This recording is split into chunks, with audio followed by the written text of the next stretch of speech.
Following on down the years at university, I am a creative person, and it was time, when I graduated, it was time for us to show our work in an exhibition. There were 40 of us, which is double the usual class numbers just because of the way the year works.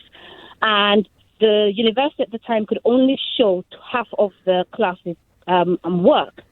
And by anybody's standards, David split my heart. I know my work was in the top 10 because I put all my past experiences. There was so much heart and soul in my work.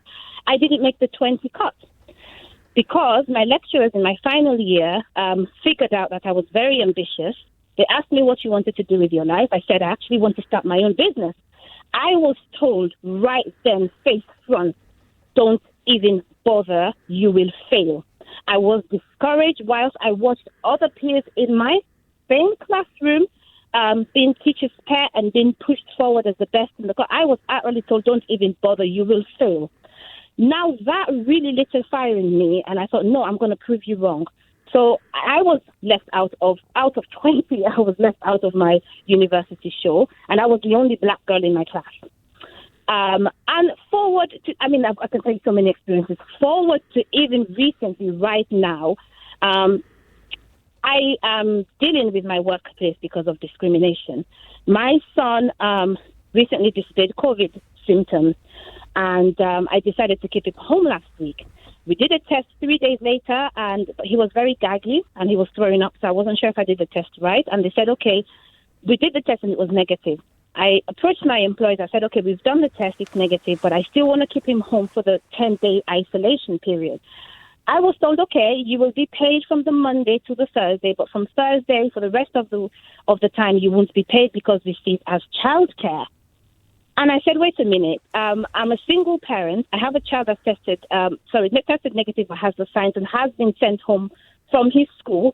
I have other colleagues that I've worked with that have taken 3 weeks at a time on multiple occasions with no question asked. And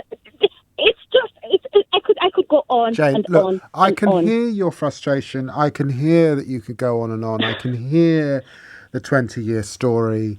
And this, I was a bubbly, honestly, I was a bubbly girl. You still sound quite bubbly. Live in Africa, I never...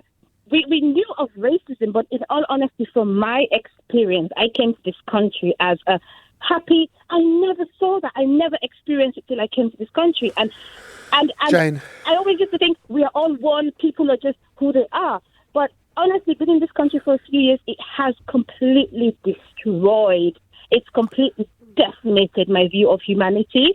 Jane, and people like Gavin who say this country isn't racist are having a laugh. I've just got to tell you, Jane, don't let it destroy your sense of humanity. And the reason I say that is because my experience is, yes, I'm afraid racism is real and it is institutional and there's much to do.